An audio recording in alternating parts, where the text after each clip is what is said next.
안녕하세요 여러분, 이채 변호사입니다. 자, 오늘도 저희가 잘 끝난 사건, 실제 사건 설명드리도록 하겠습니다. 자, 오늘도 최주혜 변호사님 오셨습니다. 안녕하세요. 최 변호사님 뭐 굉장히 사건을 이제 많이 하셨을 것 같은데, 여기 뭐 기억나는 사건도 있고 남자 의뢰인, 여자 의뢰인 있는 것 같은데 어떠세요? 남자 의뢰인이 좀 하기가 좋으세요? 여자 의뢰인이 좋으세요? 뭐 성별의 문제는 아닌 것 같고, 그렇죠. 일단 좀 신뢰를 주시는 의뢰인 분들이 대리인으로서는 좋죠. 아, 좋죠. 네. 네, 가끔 일부 의뢰인께서는 이제 말씀이 이제 처음 말씀하고 이제 나중에 말씀이 이제 바뀌시면 굉장히 저희도 당황스러운데, 네. 처음부터 일관되시고, 특히 이제 저는 이제 의뢰인께서 이제 변호사를 이제 전폭적으로 믿고 네. 그렇게 이제 하시는 분들이 정말 좀 좋은 것 같아요. 그래도 또 사건이 잘 끝나는 것 같고요. 맞습니다. 그래서 의뢰인과 변호사가 같이 힘을 이제 합쳐서 서로 이제 열심히 해야만 이제 좋은 결과가 나올 수 있습니다. 자, 오늘도 굉장히 좋게 나온 사건 같은데, 예. 잘 나온 사건이죠? 예, 이 사건은 피고 대리해서 기여도 65% 인정받은 65%요? 사건인데요. 야, 예. 자, 여러분 이것도 실제 수원의 성남 지역 사건입니다. 성남 사건이 굉장히 많잖아요. 성남이 이제 뭐 맞습니다. 분당부터 해가지고 굉장히 관할이 이제 큰 사건도 이제 많은데, 아니 그러면 우리 의뢰인이 이제 아내분인데 65%가 나왔다는 거예요? 네. 야, 정말 대박. 여러분 진짜 이거 실제 사건이에요. 아내분이 65%. 아니 그러면 투기재산 때문에 65%가 나온 건가요? 그렇지 않습니다. 이 사건은 혼인기간이 30년 가까이 되고, 네. 그 모든 재산을 두 분이 혼인기간 중에 형성을 하셔서 따로 누구의 투기재산이 있는 사건은 아니었습니다. 아니 잠깐만요. 혼인기간이 30년 정도 되고 혼인 이후에 형성된 재산이고 투기재산이 없으면 보통 5대 5잖아요. 그렇죠. 그래서 사실 네. 저희도 처음에 이제 소송 초반에는 의뢰인께 5대5 나올 것 같다. 그렇죠. 하지만 그게 최선을 다해보자라고 말씀을 드리면서 네. 이제 필요한 자료들을 요청을 드렸어요. 근데 네. 그때마다 굉장히 준비를 잘 해주셨고 이제 전폭적인 뭐 신뢰를 보여주셨던 분인데 다행히 결과도 잘 나왔습니다. 자, 여러분 이제 이거 대박 사건이에요. 아내분께서 가끔 남편분이 이제 뭐 6대4나 7대4가 나는 경우 있죠. 왜냐면 남편이 주로 이제 결정할 경우 하면서 뭐 아내가 이제 뭐 가정주부지만 뭐 40%, 35% 나는 경우에 그렇죠. 반대로 이제 아내분이, 그럼 아내분께서도 일을 좀 하신 건가요? 예, 맞벌이를 하셨던 부분. 맞벌이, 네. 맞벌이 하시니까 그것도 가만히 좀 됐겠네요. 그쵸. 그래서 뭐 저희 기여도가 더 낮아지지는 않는 상황이었는데, 네.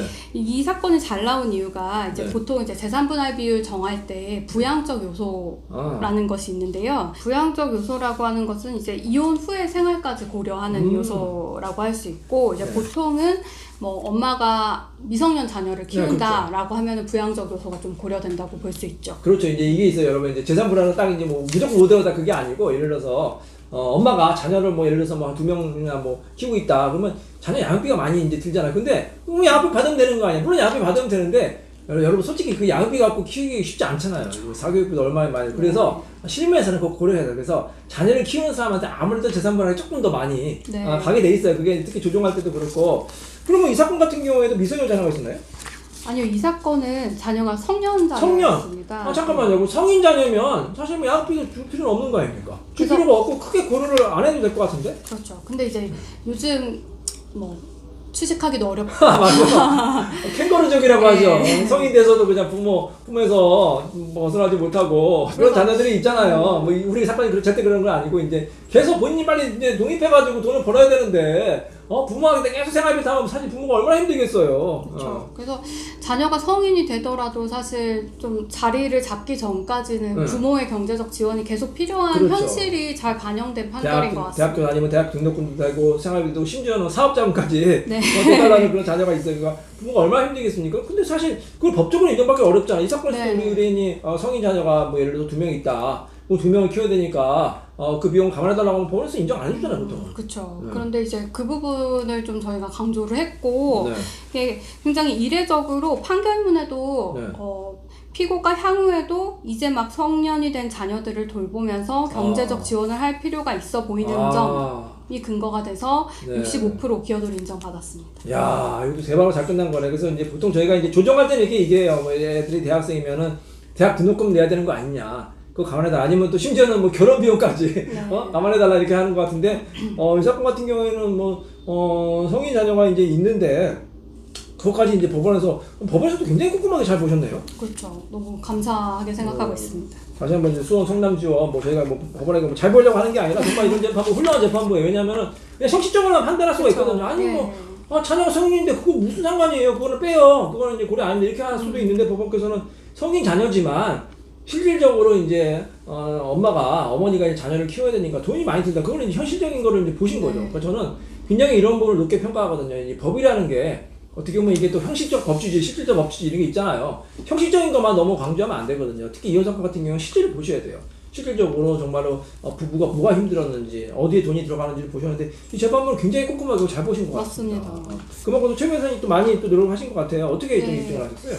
일단은 그 아이의 현재 상황, 네. 그러니까 언제까지 저희가 대략 언제까지 경제적 지원을 계속 해야 하는지 네. 같은 사정들을 좀 강조를 했고 네. 그런 부분에 있어서 그냥 감정에 호소하기보다는 좀 네. 객관적인 자료를 의뢰인께 많이 요청을 드렸습니다.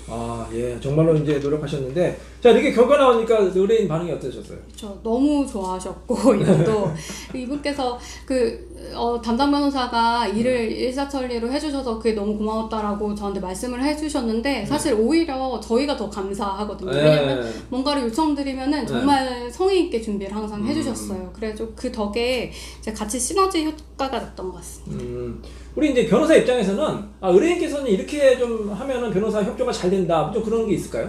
일단 의뢰인께서 뭐 모든 증거를 다 가져오시는 게 아니고 사실 변호사가 어떤 증거가 필요하다고 딱 특정을 해서 말씀을 드리거든요. 네. 그것만 잘 준비해 주셔도 정말 변호사는 일하기가 편하죠. 어떤 분들은 그냥 한 방에 들어가시죠. 이거 알아서 하세요. 근데 사실 그걸 어떻게 저희가 다 정리합니까? 사실 본인이 제일, 왜냐하면 저희가 뭐 귀찮아서 그런 게 아니라 본인 자는 본인이 제일 잘 아시거든요. 그래서 본인이 딱 필요한 자료를 주시면 저희가 그걸 다시 이제 잘 입증해가지고 이제 증거를 제출할 수 있을 것 같은데 우리 의뢰인께서는 굉장히 그런 점을 잘 해주신 것 같네요. 네, 맞습니다. 그래서 뭐 증거를 굉장히 장황하게 많이 낸 것도 아니고 정말 딱딱 필요한 증거만 내고 서면도 딱딱 필요한 내용만 냈는데 아무튼 결과가 굉장히 좋게 나왔습니다. 그것도 좋은 말씀이세요. 가끔 이제 어떤 분께서는 무조건 많이 내주세요. 네. 뭐 기록도 막 이렇게 되고 어떤 기록은 진짜 막 천장까지 닿는 기록이 있을 수가 있거든요. 근데 여러분이 판사라 생각해 보세요. 어떤 사건을 하는데 판사님이 한두 건 하는 것도 아니고 수십 건 하실 텐데, 그죠? 한 달에 기록이 딱 핵심적인 거랑 아니면 그냥 천장까지 닿는 거랑